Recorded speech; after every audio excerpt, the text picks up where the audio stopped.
कार्यक्रमाचे जे पाहुणे आहेत संजय गुजराती सर, श्रीमती गुजराती मॅडम, त्याच्यानंतर सत्यजित पाटील सर, पाटील मॅडम आणि वटाणे सर आणि आपल्या संस्थेचे संचालक बसा आपल्या संस्थेचे संचालक या कार्यक्रमाचे उद्घाटक आहेत. हा आपण वेगळ्या पद्धतीचा कार्यक्रम पहिल्यांदाच घेतो आपल्या संस्थेमध्ये. आपण फक्त हितगुज करणार आहोत आणि ह्या हितगुजमध्ये तुमच्यासाठी जे उद्योगाचा प्लॅटफॉर्म आपण तयार करतो आहोत त्यासाठी या ठिकाणी जिल्हा उद्योग केंद्राचे निरीक्षक सुद्धा आपण बोलवलेले आहेत. तर ह्या सगळ्या पाहुण्यांचं प्रोग्राम सुरू होण्याआधी आपण स्वागत करूयात. प्रोग्रामामध्ये जास्त न वेळ घेता आपण थोडं विनंती करेल सातपुते सरांना की ह्या पाहुण्यांचं स्वागत करावं.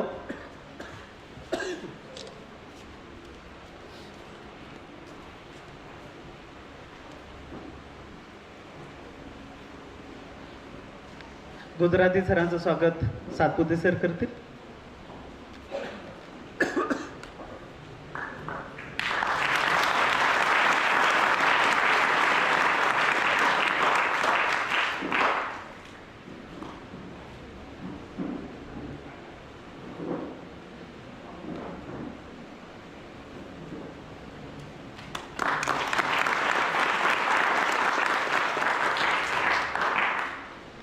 वडणे सरांचं स्वागत परत सातपुते सरच करतील.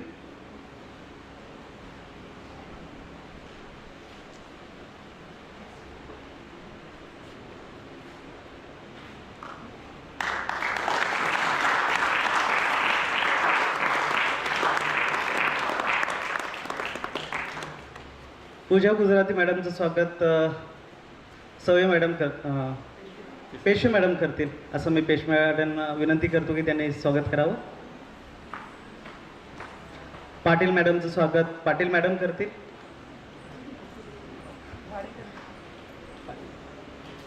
वाडेकर मॅडम करतील.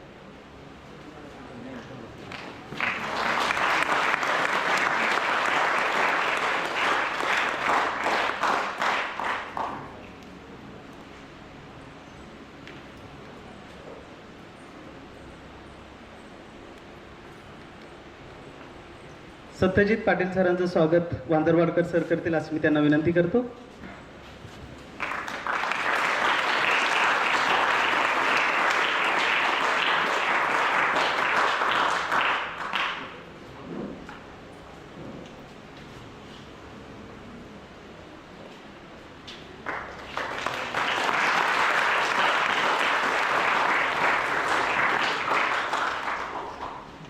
या ठिकाणी सातपुते सरांचं स्वागत आमच्या म्हणजे संस्थेचे संचालक सातपुते सरांचं स्वागत साळवे सर करतील.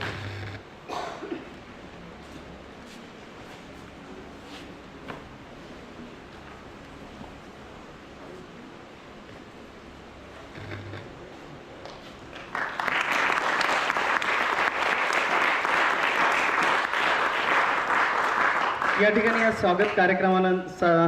स्वागत समारंभानंतर लगेचच आपण आपल्या कार्यक्रमाकडे वळूयात. आपल्या पाहुण्यांना ह्या संस्थेबद्दलचा जी माहिती आहे ती या ठिकाणी करून दिली पाहिजे. त्यासाठी मी मंचावर जाऊन त्यांना सर्व माहिती सांगेन.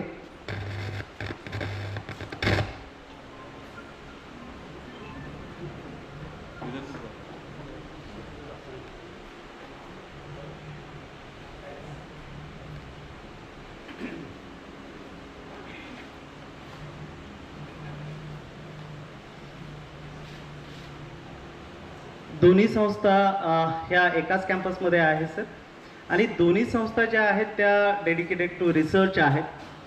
त्याच्यामध्ये इन्स्टिट्यूट ऑफ सायन्स आहे आणि इन्स्टिट्यूट ऑफ फॉरेन्सिक सायन्स आहे. तर इन्स्टिट्यूट ऑफ फॉरेन्सिक सायन्सची स्थापना जी आहे ती 2009मध्ये झाली. त्याच्यामध्ये 7 वेगवेगळे विषय आम्ही इथं शिकवत असतो आणि विद्यार्थ्यांना ट्रेनिंगही देत असतो. त्याच्यामध्ये पोलीस कर्मचारी असेल किंवा नवीन रिक्रुटेड ऑफिसर्स असतील पोलीस ऑफिसर्स त्यांना देखील इथं ट्रेनिंग दिली जाते. आणि याच्यामध्ये आमचे जे विषय आहेत ते डिजिटल अँड सायबर फॉरेन्सिक आहे, फॉरेन्सिक बायोलॉजी आहे, फॉरेन्सिक केमिस्ट्री आहे, फॉरेन्सिक फिजिक्स आहे, त्याच्यानंतर फॉरेन्सिक सायन्स आहे, सायकोलॉजी आहे आणि लॉ आहे. असे वेगवेगळे विषय आहेत आणि हे वेगवेगळे विषय घेऊन विद्यार्थी त्यांचं शिक्षण घेत असतात. पण मागच्या वर्षापासून नॅशनल एज्युकेशन पॉलिसी लॉन्च केली आहे. म्हणजे आम्ही ते अडॉप्ट केली आहे. UGCने 2020लाच नॅशनल एज्युकेशन पॉलिसीची सुरुवात केली होती आणि त्याच्यामध्ये एक स्किल बेस्ड पेपर त्यांनी ॲड केले होते की जेणेकरून विद्यार्थ्यांना त्यांच्या जे काही त्यांचे अवगत स्किल असतील त्याला वाव मिळेल आणि त्याच्यामध्ये ते काम करतील, पुढे जाऊन उद्योग त्यांचं सुरू करतील. असंच UGCचं असेल किंवा भारत सरकारचं धोरण असेल, ह्या पद्धतीनं आम्ही आता पुढे काम करतो आहोत. तशीच इन्स्टिट्यूट ऑफ सायन्सची संस्था आहे, त्याच्यामध्ये देखील वेगवेगळे विषय आहेत. जिओलॉजी आहे, बायोटेक्नॉलॉजी आहे, मायक्रोबायोलॉजी आहे, असे वेगवेगळे विषय आहेत आणि प्रत्येक याच्यामध्ये सांगळे सर तुम्हाला त्याबद्दल सांगतील. आणखी आपल्या सर्वांना माहितीच आहे, वेगळं सांगायची आवश्यकता नाही. 1974ला शासकीय विज्ञान संस्थेची स्थापना झाली. आपण 50 वर्षे पूर्ण केलेत. सर आमच्याकडं 5 विषयात PG आहे. MSc botany, biotechnology, geology, microbiology आणि बायोफिजिक्स. आपल्याकडं 200 विद्यार्थ्यांचा इंटेक आहे. प्रत्येक वर्गात म्हणजे फर्स्ट इयर सेकंड इयरला आपण फक्त 20च विद्यार्थ्यांना घेतो. हे म्हणजे PG आणि रिसर्च इन्स्टिट्यूट आहे. आणि गव्हर्नमेंट ऑफ सायन्स फक्त सायन्सचेच 5 आपल्याकडं असे विषय आहेत जे प्रामुख्याने या विद्यापीठात किंवा या विद्यापीठाच्या परिक्षेत्रात कुठेच नाहीत.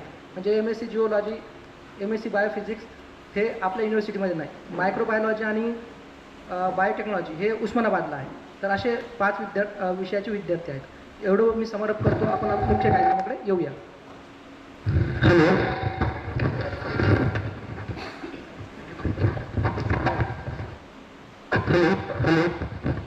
आपण मुख्य कार्यक्रमाला सुरुवात करतोय की आपल्यासमोर पाहुणे आलेले आहेत. आपल्याला ज्या प्रश्न असतील ते तुम्ही डायरेक्टली विचारू शकता. व्हॉलेंटिअरला सूचना आहे की त्यांनी माईक तिकडं सर्क्युलेट करावं.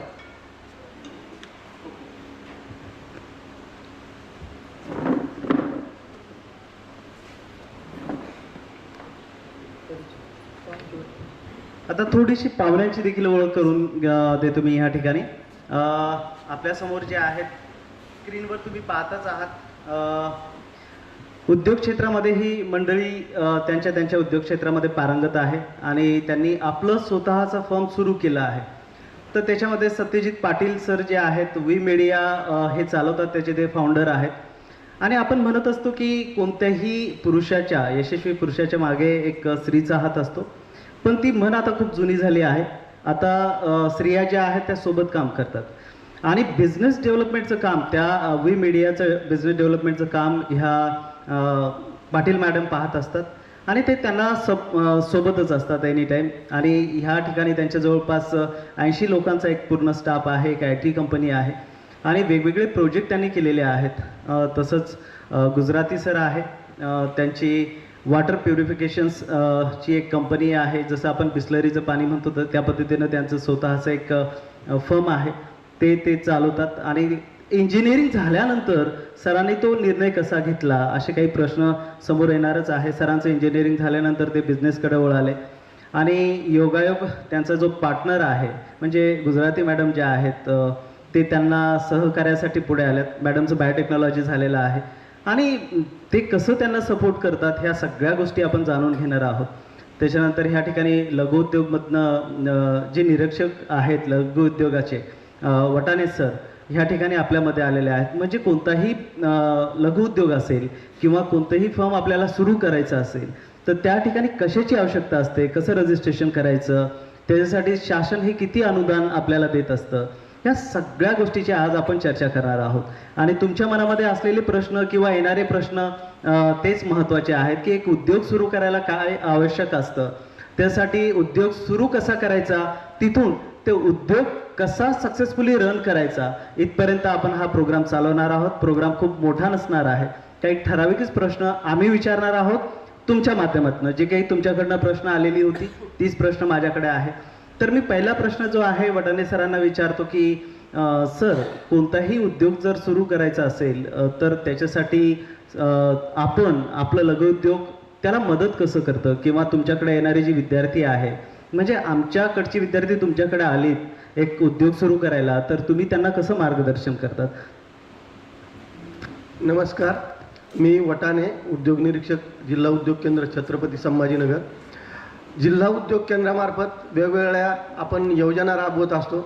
सुशिक्षित बेरोजगार उद्योजक ग्रामीण भागात जे शिकलेले नाहीत आणि 1978ची स्कीम आहे जिल्हा उद्योग केंद्र कर्ज योजना, तर ती 2 लाखापर्यंत आपण राबवतो ग्रामीण भागात. तर अशा वेगवेगळ्या आपण 4-5 स्कीम राबवतो. जे उद्योजक असतात त्यांना आपण सामूहिक प्रोत्साहन योजनेमध्ये 10 वर्षापर्यंत GST परत करतो. आणि उद्योजकाला समजा जागा जर घ्यायची झाली तर मुद्रांक शुल्क माफी आपण प्रमाणपत्र देतो, म्हणजे रजिस्ट्री ऑफिसला त्यांना पैसे लागत नाहीत. अशा 5-6 योजना आहेत. मी त्या सविस्तर तुम्हाला सांगतो. सगळ्यांचं झाल्यानंतर मी लास्टला वेगवेगळ्या म्हणजे किती स्कीम मर्यादा आहे, मिनिमम काय पाहिजे क्वालिफिकेशन, अशा मी तुम्हाला 4-5 योजना सांगतो. तर सुरुवातीला एखादा सुशिक्षित बेरोजगार आमच्या ऑफिसला आला तर त्याला कुठला व्यवसाय करायचा आहे आम्ही ते विचारतो. मग त्याचं शैक्षणिक पात्रता काय आहे, त्याला जागा आहे का, जागा असेल तर मग जागा घेण्यासाठी त्याला आपण मदत करतो. आज जर तो आपल्याकडे आलाच नाही तर मग त्याची फसवणूक होण्याची शक्यता असते. तर आमच्याकडे जर एखादा उद्योजक आला किंवा ग्रामीण भागातला उद्योजक आला तर आम्ही सुरुवातीला त्याला शैक्षणिक पात्रतेनुसार त्याची बँकेत काय ओळख आहे का, जर बँकेत ओळख नसेल, सुशिक्षित बेरोजगार मिनिमम 7वी पासून आमच्याकडे येत असतो किंवा उद्योजक पण येतात, तर त्यांच्यासाठी वेगवेगळ्या स्कीम आहेत. 5-6 स्कीमा वेगवेगळ्या आहेत. तर त्यांच्यामार्फत आपण त्यांना जे शासनाचे अनुदान आहेत, शासनाचे बेनिफिट आहेत, हे मिळवून देण्याचा प्रयत्न करतो. तर मी त्या 4-5 योजना तुम्हाला नंतर सांगतो सविस्तर. तर सगळ्यांचं एकदा झाल्यानंतर.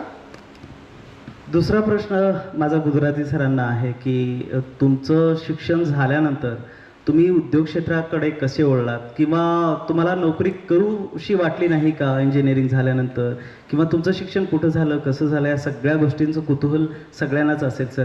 आणि तुम्ही हा बिझनेस कधी सुरू केला आणि कशा पद्धतीनं आता ते रन होत आहे, ह्या सगळ्याच प्रश्नांची उत्तरं आम्हाला तुमच्याकडनं हवी आहेत.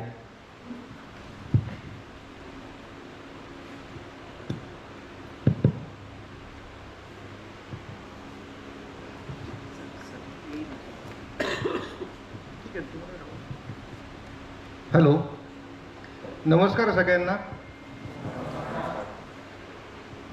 तर सगळ्यांचं एकदा खूप अभिनंदन की एका स्टार्टअपसाठी किंवा याच्यासाठी आपण मुलं विचार करता आहात. तर सगळ्यात चांगली गोष्ट आहे ती नोकरी सोडून स्वतःचा बिझनेस करणं. चॅलेंजिंग तर सुरुवातीला सगळ्यांनाच आहे, परंतु तुम्ही तो विचार करा, मेहनत करा आणि एकदा सुरुवात झाली तर तुम्हाला गव्हर्नमेंटपासून सगळेजण नेहमीच सपोर्टिव्ह आहेत. हे तर मी स्वतः अनुभवलेलं आहे. तर त्याच्यासाठी तर मी तुम्हाला सगळ्यांना सांगेल की तुम्ही स्वतःचा विचार नक्की करा स्टार्टअपसाठी. दुसरी गोष्ट, आता माझ्याबद्दल कायते सरांनी जे विचारलेलं आहे, तर इंजिनिअरिंग नंतर मी सुरुवातीला नोकरीचा विचार करत होतो की आपण एक जॉब चांगला करावा, परंतु आमच्या घरामध्येच बिझनेसचं वातावरण होतं. आमचे अंकल जे आहेत ते त्यांचं ह्यूम पाईपची पण इकडे औरंगाबादलाच फॅक्टरी होती. तर माझा बेस कोपरगाव आहे. कोपरगावमध्ये माझं शिक्षण झालं. त्याच्यानंतर मग इंजिनिअरिंग नंतर मी मुंबईमध्ये एअर कंडिशनिंग रेफ्रिजरेशन या विषयामध्ये स्पेशलायझेशन केलं. त्याच्यानंतर मग औरंगाबादला विचार केला की इकडे आता नवीन सिटी डेव्हलप होती आहे, एअर कंडिशनिंग रेफ्रिजरेशन लाईनमध्ये चांगला स्कोप राहील, म्हणून मग इथे सुरुवात केली मी. तर सुरुवातीला रिपेरिंगचे वगैरे कामं चालू करून एक छोटंसं वर्कशॉप चालू केलेलं होतं. तर त्याच्यानंतर मग हळूहळू थोडी हिंमत करून इकडे चिकलठाणा MIDC प्लॉट मिळाला. तर त्याच्यामध्ये मी आणि माझे एक पार्टनर आहेत, तर दोघांनी मिळून त्यावेळेस 1991 तो प्लॉट मिळाल्यानंतर MSFCकडून लोन घेतलं आणि स्वतःचा बिझनेस चालू केला. तर सुरुवातीला चॅलेंजिंग खूप होतं, भरपूर कष्ट होतेच आणि सुरुवातीला त्रासही भरपूर झाला. म्हणजे लिटरली अशी परिस्थिती होती की आम्ही लग्नानंतर इथे औरंगाबादला सेटल झालो तर बऱ्याच वेळेस रेंटचे पैसे भरायला वेळेवर हे नसायचं किंवा काही खरेदी करायचं तरी प्रॉब्लेम असायचे.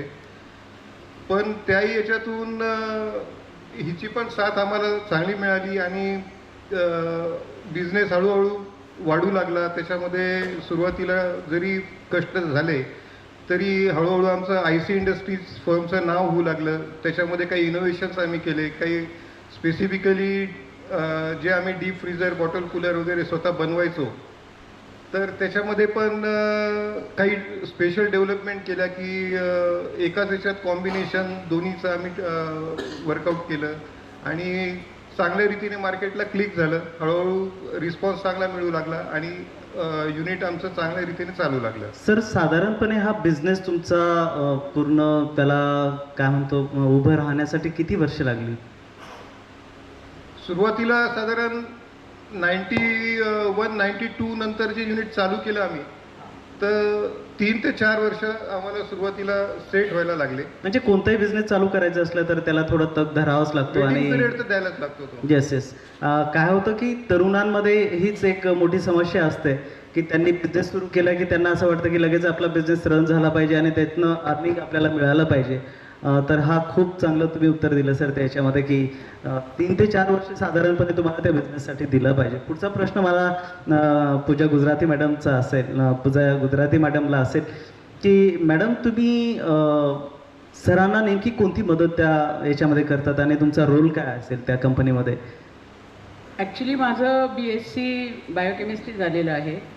आम्ही 2006मध्ये थोडासा चेंज केला बिझनेस आणि मिनरल वॉटरमध्ये स्कोप आहे असं Yes. आम्हाला त्यामुळे आम्ही तिथे एंट्री घेतली हां, आणि त्याला लॅब मस्ट आहे. अच्छा. हां, म्हणजे लॅबमध्ये टेस्टिंग केलं जातं ते water? लॅबमध्ये आम्हाला pH, TDS, colour, odour test, turbidity, everything.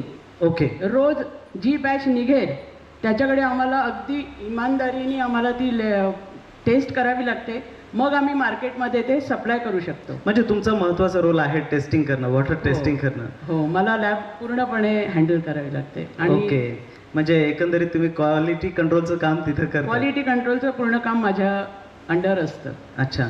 साधारणपणे आपल्या जे इंडस्ट्री आहे त्याच्यामध्ये किती वर्किंग स्टाफ आहे, म्हणजे किती लोक काम करतात? आम्ही प्रोडक्शनमध्ये तर आम्ही ऑलमोस्ट सगळ्या लेडीजला प्रिफरन्स देतो कारण की त्या सिन्सिअर असतात.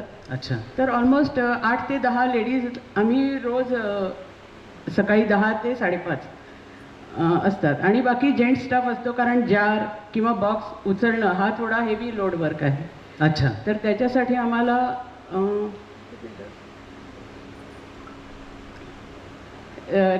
जेंट्स स्टाफ भी काफ़ी है हमारे पास. अच्छा अच्छा.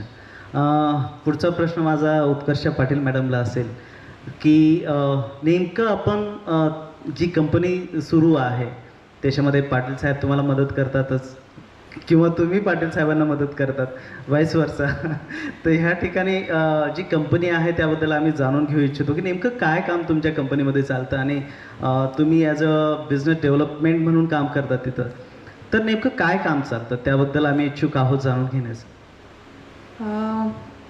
अँडवी मीडिया ही जी आमची फर्म आहे तर आम्ही मेजरली डिजिटल सोल्युशन्समध्ये डिजिटल सोल्युशन्स प्रोव्हाइड करतो. मेजर जो टार्गेट सेगमेंट आमचा आहे दॅट इज MSME. की काय होतं म्हणजे मार्केटमध्ये जेव्हा आम्ही ॲडवी मीडियाची जेव्हा सुरुवात केली तर एक प्रॉब्लेम स्टेटमेंट आम्हाला खूप प्रकर्षाने जाणवली होती. बाय प्रोफेशन आम्ही दोघंही IT इंजिनियर आहोत आणि MNCजमध्ये आम्ही बरेच वर्ष कामही केलं आहे दोघांनी पण. सो तिथे आम्हाला एक प्रॉब्लेम स्टेटमेंट जाणवला की 2 टाईपचे सेगमेंट आहेत. एक आहे जो अच्छा, म्हणजे तुम्ही IT कंपनीत काम करायचे सुरुवातीला? ओके. आम्ही दोघंही IT कंपनीमध्ये होतो आणि त्याच्यानंतर एक प्रॉब्लेम स्टेटमेंट असा आहे की एकतर खूप हाय लेवलला म्हणजे एक एंटरप्राइज सेगमेंट आहे जिथे एकदम मोठ्या स्केलवरती ITचं काम चालतं.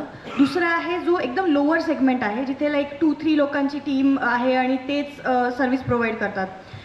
याच्यामध्ये काय होतं ना, एक मधला पोर्शन आहे जो मिसिंग आहे, जो जिथे MSMEsला सगळ्यात जास्त गरज पडते. त्यांना जर एखादं अगदी छोटं सॉफ्टवेअर किंवा वेबसाईट बनवून घ्यायची असेल, तर त्या केसमध्ये काय होतं, एकदम मोठ्या एंटरप्राइज लेवलला ते जाऊ शकत नाही, कारण तेवढ्या लेवलला अजून तिथपर्यंत प्रोसेस किंवा ऑपरेशन डेव्हलप झालेले नसतात, आणि एकदमच प्रिलिमिनरी लेवलला पण त्यांना काम करायचं नसतं, कारण तिथे सस्टेनेबिलिटीची गॅरंटी नसते. राईट. सो मग त्यामुळे हे मार्केट खूप मोठं आहे.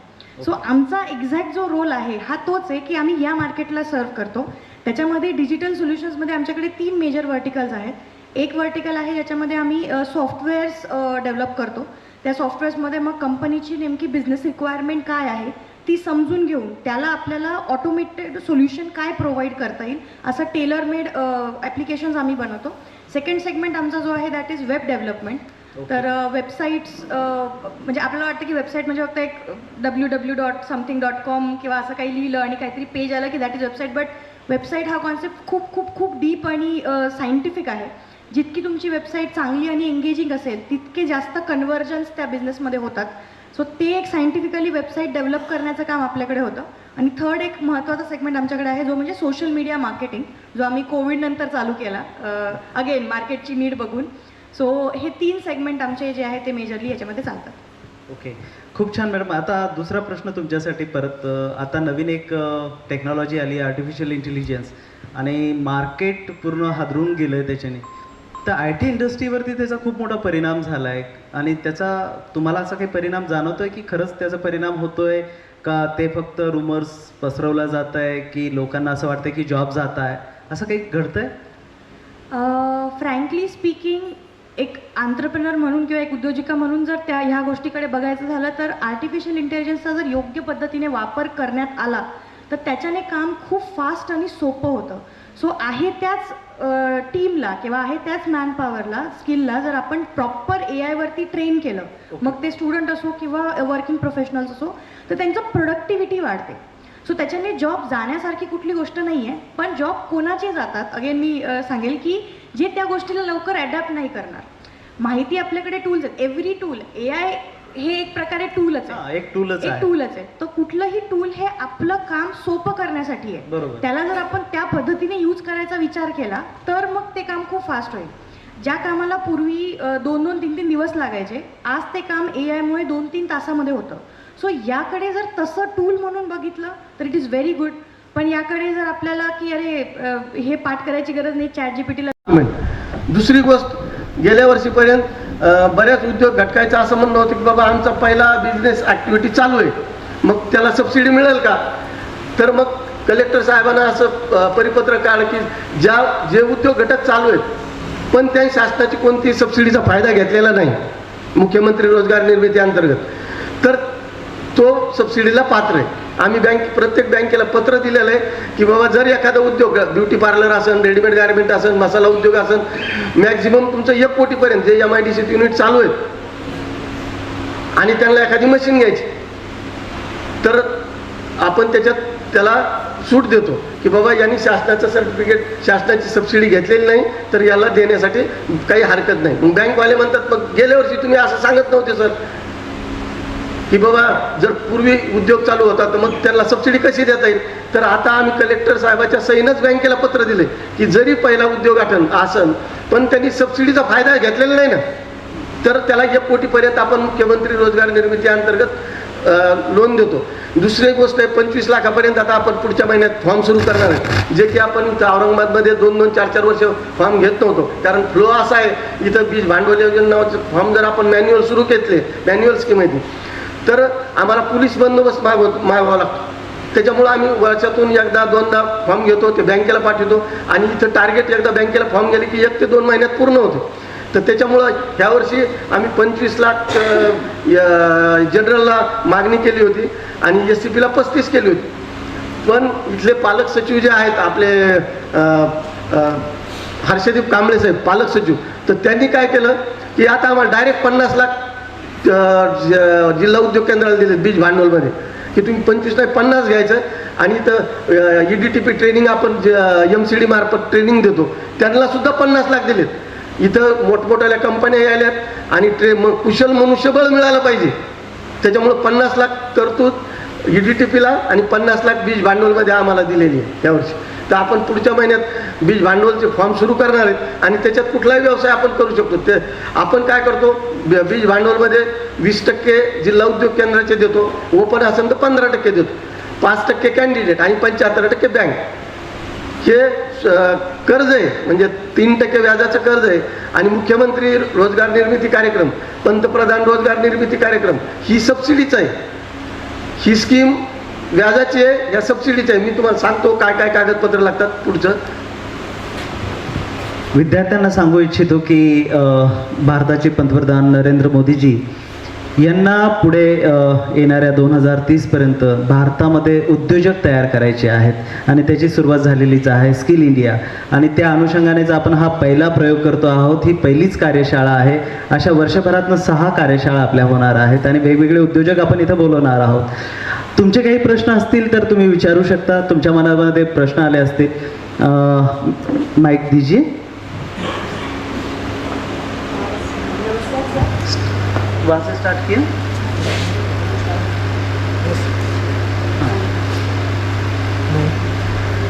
हाँ बोलो मैडम.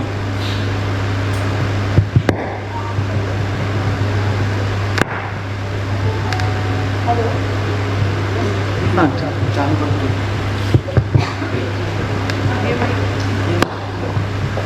नमस्कार सर, माझा प्रश्न वाटाणे सरांना असा आहे की तुम्ही जे आत्ता म्हणालात की प्रोजेक्ट प्रपोजल पण द्यावं लागतं. प्रोजेक्ट हां, तर बाकीच्या सगळ्या डॉक्युमेंट्स बरोबर तुम्हाला प्रोजेक्ट प्रपोजल सबमिट. पण जे कमी शिकलेले लोक आहेत तर त्यांना उद्योजक बनायचं असेल तर हे प्रोजेक्ट प्रपोजल बनवण्यासाठी जिल्हा उद्योग केंद्रातर्फे काही मार्गदर्शन केलं जातं का? किंवा त्याचं काही स्टँडर्ड फॉर्मॅट असेल तर त्याच्यामध्ये ते कसं बसवायचं हे त्याची काही कार्यशाळा वगैरे घेतल्या जातात का? प्रोजेक्ट रिपोर्ट बनविण्यासाठी आपण त्यांना त्यांचं म्हणजे मुळात आमच्याकडे उद्योजक किंवा सुशिक्षित बेरोजगार आला तर आम्ही त्याची आर्थिक परिस्थिती कशी आहे, त्याची बँकेत ओळख आहे का, बँकेत खातं आहे का, किंवा खरोखर उद्योग कुठला करायचा आहे, ह्या म्हणजे त्यांच्या समस्या जाणून घेऊन MCD मार्फत आपण प्रोजेक्ट रिपोर्ट करायला त्यांना मदत करतो. किंवा एखादा उद्योजक ऑलरेडी आमच्याकडे आला प्रपोजल घेऊन आणि त्याला जागेची गरज आहे तर 12.5 एकरपर्यंत आपण मुद्रांक शुल्क माफीचं प्रमाणपत्र देतो. समजा उद्योग घटक आहे, एखाद्याला उद्योग घटक टाकायचा आहे, त्याच्याकडे सगळे रिक्वायर्ड डॉक्युमेंट आहेत तर मुद्रांक शुल्क माफीसुद्धा आपण उद्योग घटकाला देतो. 12.5 एकरपर्यंत DICला पॉवर आहे, 12.5 ते 25 एकरपर्यंत आमच्या उद्योग सहसंचालक बाबा पेट्रोल पंपाला पॉवर आहे आणि 25 एकरच्या वर आमच्या हेड ऑफिस म्हणजे उद्योग संचालनालय मुंबई यांना पॉवर आहे. तर तुम्ही जर मुद्रांक शुल्क माफीचं प्रमाणपत्र घेतलं तर त्यांना फक्त प्रोसेसिंग फीस लागते रजिस्ट्री ऑफिसला. तर पूर्वी कसं होतं, आपण NF 44 कंपल्सरी घेत होतो उद्योग घटक टाकण्यासाठी. ग्रामीणमध्ये MIDCत असेल तर गरज नाही, पण बाहेर NF 44 घेत होतो. पण आता ॲग्रो बेस इंडस्ट्री असेल तर NF 44ची गरज नाही. सर, याला जोडून अजून एक प्रश्न आला की जेव्हा तुम्ही ह्या सबसिडीज देताय तर त्याला काही आर्थिक निकष लावले जातात का? नाही मॅडम, बँकेनं एकदा कर्ज प्रकरण मंजूर केलं तुमचं. कर्ज प्रकरण मंजूर केल्यानंतर सबसिडी ही तुमची 1 ते 2 महिन्यात खात्यावर पार्किंग अकाउंटला बँकेच्या जमा होती. पण पूर्वी कसं होतं, 2013च्या अगोदर लगेच आम्ही सबसिडी देत होतो. पण आता काय केलं शासनानं, असं लक्षात आलं की सबसिडी घेतल्यानंतर बरेच उद्योग घटक बंद होतात. औरंगाबादला नाही पण मॅक्झिमम दुसऱ्या जिल्ह्यामध्ये होतात तसं. तर आता शासनानं काय केलं की तुमचं 3 वर्ष उद्योग घटक चालला पाहिजे तर पार्किंग अकाउंटला सबसिडी तुमची जमा होते 1 ते 2 महिन्यात सबसिडी क्लेम केल्यानंतर बँकेने, पण खात्यात तुमच्या 3 वर्षानंतर जमा होते. आणि त्यावेळेस थर्ड पार्टी व्हिजिट कंपल्सरी केलेली गव्हर्नमेंटनं. म्हणजे आमच्या शासनाच्या याच्या व्यतिरिक्त पोस्ट ऑफिस आहे, आता सध्या पोस्ट ऑफिसला मान्यता दिली की थर्ड पार्टी व्हिजिट झाल्यानंतर त्यांनी आमच्याकडं सांगायचं की बाबा हे उद्योग घटक चालू आहे, मग आपण सबसिडी क्लेम 3 वर्षानंतर देतो. 3 वर्षानंतर. Thank you sir. आणखी कोणाचा प्रश्न आहे? हा मॅडम. माझा प्रश्न हा उद्योजकांसाठी आहे आणि बहुतेक हा सगळ्याच मुलांच्या मनातला प्रश्न असावा की नवीन बिझनेस सुरू केला की लगेच काही त्याचे खूप रिटर्न्स मिळायला सुरुवात होत नाही. सेटबॅक मिळतो सुरुवातीला, तर how to handle this setback or how to keep oneself motivated and how to balance everything.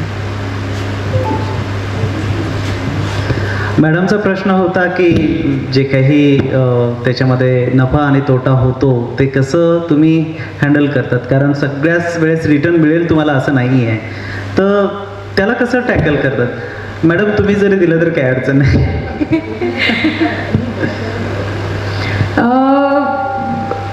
तुम्ही जो पहिलं वाक्य जे बोलले की लगेच कुठल्याच गोष्टीचे रिटर्न मिळत नाही, हे फक्त बिझनेसच्याच बाबतीत नाही आहे. जर आपण ओव्हरऑल निसर्गाकडे बघितलं तर कुठलीच गोष्ट आपल्याला लगेच रिटर्न देत नाही.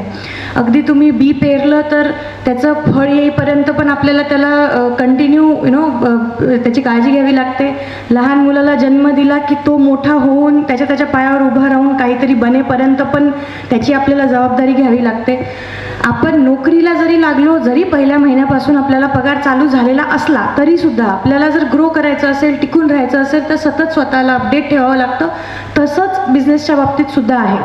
फक्त काय असतं ना की जेव्हा आपण सुरुवात करतो कुठलीही गोष्ट, आणि हे म्हणजे मी सगळेच जण आय थिंक माझ्यासोबत ॲग्री करतील, आपण काहीतरी एक उद्दिष्ट किंवा काहीतरी एक स्वप्न बघून सुरुवात करतो की ओके अरे, आणि बऱ्याचदा असं असतं, आता तरी आपण शार्क टँक वगैरे बरेचसे हे बघतो म्हणून आपल्या उद्योजकांच्या जर्नी माहिती आहेत, पण अदरवाईज सुरू करताना ना आपण उठून मोटिवेट झालेलो असतो. एखाद्याच्या बिझनेसचं सक्सेस बघून आपण मोटिवेट झालेलो असतो की अरे त्याने आजच्या पिढीला रिलेट होईल असं एखादा इन्फ्लुएन्सर आहे आणि त्याचं चॅनल, अरे त्याला एवढे कॉन्ट्रॅक्ट्स मिळाले, ब्रँडसोबत टायअप झाले, एवढे फॉलोअर्स मिळाले, पण त्या लेवलला पोहोचेपर्यंत त्याने मागे काय स्ट्रगल केलं आहे, काय काय गोष्टी फेस केल्या आहेत, हे शक्यतो आपण बघत नाही. त्यामुळे आपण हे सक्सेसला बघून इन्स्पायर होतो, स्वप्न बघतो आणि सुरू करतो. त्यामुळे सुरुवातीला आपलं स्वतःकडून आणि त्या बिझनेसकडून एक्सपेक्टेशन जरा जास्त असतं आणि आपली एनर्जी पण खूप असते. ती लगेच त्याच्या म्हणजे एनर्जी जी आहे किंवा एफर्ट्स जे आहे ते लगेच एनकॅश होत नाहीत, आणि मग त्याच्यामध्ये जो वेळ जातो तिथे सगळ्यात जास्त जर कुठली गोष्ट स्वतःला मोटिवेट करत असेल किंवा जे मी पण स्वतः वापरते ती गोष्ट म्हणजे व्हाय. तुमचा व्हाय जर पहिल्या दिवसापासून क्लिअर असेल की तुम्ही हे का सुरू करताय, तो जर व्यवस्थित असेल आणि तो जर सुरुवातीपासून तुम्ही विचार केला असेल की ओके हे मला हा प्रॉब्लेम सॉर्ट आऊट करण्यासाठी करायचा आहे, तर तुम्ही भले आज त्याच्यातून 10 रुपये मिळाले, नुकसान झाला, नफा झाला, खूप जास्त प्रॉफिट मिळाला, तरीसुद्धा तुमचा जो बॅलन्स आहे किंवा तुमचे जे एफर्ट्स आणि कन्सिस्टन्सी आहे ती आपण कमी नाही होऊ देत. बऱ्याच जागा होतं जसं मी म्हणाले की आपण व्हाय आपला असतो की ओके आज मी कंपनी चालू केली, लगेच पहिल्या वर्षाला इतकं फंडिंग मिळालं, इन्व्हेस्टमेंट मिळाली, दुसऱ्या वर्षाला एवढा टर्नओव्हर झाला, तिसऱ्या वर्षाला लगेच मला एवढं प्रॉफिट मिळालं, चौथ्या वर्षामध्ये तर मी आता 4 चाकीमध्येच फिरणार. दिस इज नॉट द म्हणजे unfortunately this is not the reality. तिथपर्यंत पोहोचण्यासाठी खूप वर्ष जावे लागतात, खूप काळ जावा लागतो. जसं गुजराती सर पण म्हणाले की तो वेटिंग पिरियड आहे, तो नर्चरिंग पिरियड आहे, तो त्याला द्यावा लागतो. आणि तुमचा व्हाय क्लिअर ठेवा. व्हाय जर आपण एखादा प्रॉब्लेम सॉर्ट आऊट करण्यासाठी त्या बिझनेसमध्ये उतरलो असू तर मग आपण सहजासहजी डिमोटिवेट होत नाही, कारण आपल्याला माहिती आहे की हा प्रॉब्लेम अजून आहे, याला सॉर्ट करायचं आहे. पण जर आपण व्हाय आपला पहिल्या दिवसापासूनच खूप पैसे कमवणे आणि लॅविश लाईफ जगणे हा असेल बिझनेसकडे बघण्याचा, मग मात्र आपण खूप लवकर डिमोटिवेट होतो, कारण तेवढे पेशन्स आपल्यात राहत नाही आणि मग ते बिझनेस जे आहे ते वर्षभरामध्ये 2 वर्षामध्ये आपल्याला बंद करावे लागतात. सो व्हाय क्लिअर ठेवा, आय थिंक मला असं वाटेल, आणि it will keep you motivating. Gujarati जे आहेत, मी सरांबद्दल नाही, गुजरातबद्दल बोलतोय.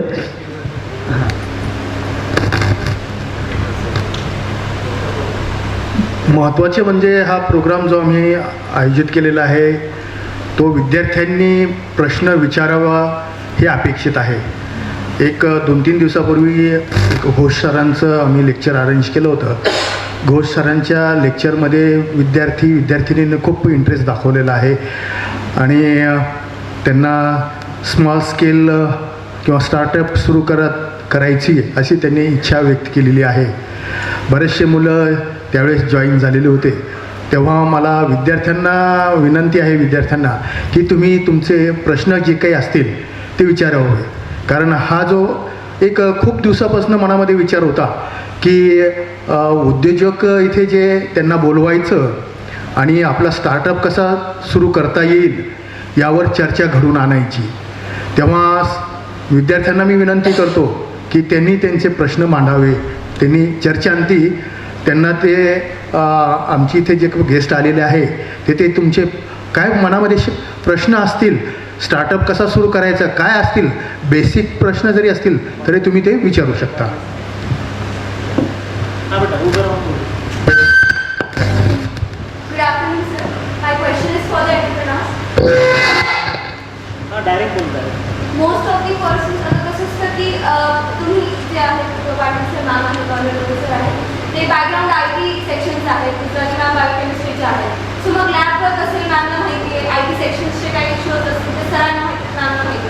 पण काही मुलं अशी असतात की त्यांची ती फील्ड नसून पण त्यांना IT सेक्शन्समध्ये किंवा अशा याच्यात आपल्या फील्ड इव्हॉल्व करावं वाटते. मग त्यांना सॉफ्टवेअर रिलेटेड असतो ह्या सगळ्या गोष्टी माहीत नाही आहेत. जसं की माझं स्वतःचा एक प्रोजेक्ट आहे, बट मला पायथन, जावा या सगळ्या लँग्वेजेस माहीत नाही, बट मला ती गोष्ट करायची. ह्या सगळ्या गोष्टींबद्दल आम्ही कसं माहीत करून घ्यावं, किंवा मग NGOज असतील, काही गोष्टी असतील त्या गोष्टींबद्दल आम्हाला कशी माहिती भेटेल की ह्या गोष्टी कशा कराव्यात. कारण आम्ही आहोत बायोटेक डिपार्टमेंटचे, आम्हाला फक्त वेट लॅब हँडलिंग माहिती आहे. IT सेक्शन्समध्ये काय लँग्वेजेस यूज होतात, काय करायला पाहिजे, कसं आम्ही आमचा प्रोजेक्ट लोकांपर्यंत नेऊ शकतो. म्हणजे खूप मुलांच्या डोक्यात आयडियाज असतात, लोकांपर्यंत पोहोचवाव्या वाटतात. प्रश्न विचारा. प्रश्न त्या कशा पोहोचवाव्या तेवढंच. ती इन्फॉर्मेशन आम्हाला कशी भेटेल, की आमच्या field related, non related field जी की आपण बिझनेसमध्ये इन्व्हॉल्व करायची. मला जे प्रमुख वक्ते आणि उद्योजक आपल्याला लाभले ते श्री संजय गुजराती सर व Shrimati Pooja Gujarati madam, Shri Sai industries MIDC Chikalthana आणि श्री सत्यजित पाटील व Shrimati Utkarsha Patil, V and media Usmanpura Chhatrapati Sambhajinagar. तसेच शासनाच्या वतीने श्री PP वटाणे जे उद्योग निरीक्षक, जिल्हा उद्योग केंद्र MIDC छत्रपती संभाजीनगर, आणि या कार्यक्रमाला परवानगी दिली आणि सर्व सुविधांची उपलब्धता करून दिली त्यासाठी या दोन्ही संस्थेचे संचालक professor doctor Rajendra Satpute sir यांचे सर्वांचे मी खूप आभार मानतो. या कार्यक्रमाला उपस्थित असलेल्या सर्व प्राध्यापक, दोन्ही संस्थेचे प्राध्यापक आवर्जून वेळ काढून इथे उपस्थित आहेत, त्यांचे आभार. आणि सर्वात कौतुक म्हणजे विद्यार्थ्यांचं गेले 2.5 ते 3 तास ते इथे शांततेने बसून आहेत, त्यांनी आपल्या संयमाची परीक्षा दिली आहे, त्यांचे सर्वांचे खूप खूप कौतुक. सर्वांचे आभार. धन्यवाद.